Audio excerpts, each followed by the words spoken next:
Hi అండి, అందరికీ నమస్కారం. ఈరోజైతే మేము మా తోటలోకి వచ్చాము జీడిమాడిపళ్ళు ఏరడానికి అయితే. ఈరోజే ఫస్ట్ టైం ఏరుతున్నాను నేనైతే. చాలా రోజుల నుంచి వస్తున్నాయి జీడిమాడిపళ్ళు. అయితే ఈరోజు వచ్చాను. మా అమ్మగారికి కొంచెం ఒంట్లో బాగాలేదు, లేకపోతే మా అమ్మగారు ఏరుతారు. అయినా సరే వచ్చారు ఆవిడ కూడా. ఇప్పుడైతే జీడిమాడి తోటలోకి వచ్చి జీడిపళ్ళు అయితే ఏరుతున్నాము. మీకు కూడా జీడిమాడి తోటలు ఉన్నాయా? మీరు కూడా ఇలానే జీడిమాడి పిక్కలు ఏరి వాటి నుంచి ఆ పళ్ళ నుంచి గింజలు వేరు చేసి పక్కన పెడతారా లేదా అనేది కామెంట్ సెక్షన్లో కామెంట్ చేయండి. నేనైతే ఈరోజు జీడిమాడి పళ్ళు ఏరుతున్నాను. చూస్తున్నారు కదా, కింద పడ్డాక పళ్ళు మాత్రమే ఏరుతున్నాం అనమాట. ఏమి కొయ్యట్లేదు, వాటికి అవే పడతాయి. కొయ్యనవసరం లేదు, ఎందుకంటే పండిపోతాయి కాబట్టి. అలా పండిన పిక్ అయితే కొంచెం వైట్ కలర్లో ఉంటుంది, బాగుంటుంది అనమాట.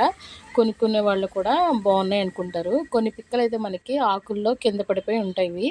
వాటిని కూడా మనం జాగ్రత్తగా ఏరితే మాత్రం చక్కగా అన్నీ కనిపిస్తాయి. లేకపోతే కొన్ని అయితే కింద ఆకుల్లో ఉండిపోయి అవి ఏమవుతాయంటే వర్షం వచ్చినప్పుడు మొత్తం అన్నీ మొలకలు వచ్చేస్తాయి, మనకి పని చేయవు. అలానే ఆ మొక్క పెరిగి పెద్ద అయినా సరే సరిగా కాయలు అనేది కాయదు. ఇప్పుడైతే పళ్ళని ఏరేసాము. ఏరేసి ఇక్కడ పెట్టి ఇంకో వలుస్తున్నాను నేనైతే. మాకు జీడిమాడి పళ్ళు అయితే చాలా ఉంటాయండి. ఈ సీజన్ వస్తే మామిడి పళ్ళు, జీడిమాడి పళ్ళు అసలు కొనుక్కొని అవసరం లేదు, ఫ్రీగా ఉంటాయి. బయట కూడా చాలామంది కొంటూ ఉంటారు కదా. మేము అసలు ఈ సీజన్లో కొనము. మాది విలేజ్ కదా, విలేజ్లో ఎక్కువ జీడిమాడి తోటలు, జీడిమాడి పళ్ళు అలాగే మామిడి పళ్ళు ఉంటాయి.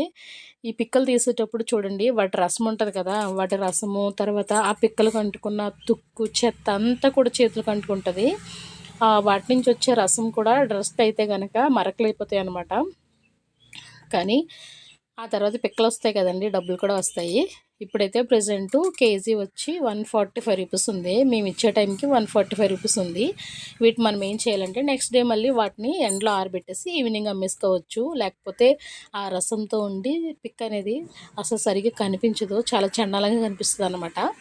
ఇప్పుడైతే ఇవన్నీ తీస్తున్నాము. చేతులను ఎలా అయిపోతాయి అంటే తీసినప్పుడు మన గోర్లోకి మట్టి అది రకంగా అయిపోద్దండి చేతులు తీస్తే కనుక.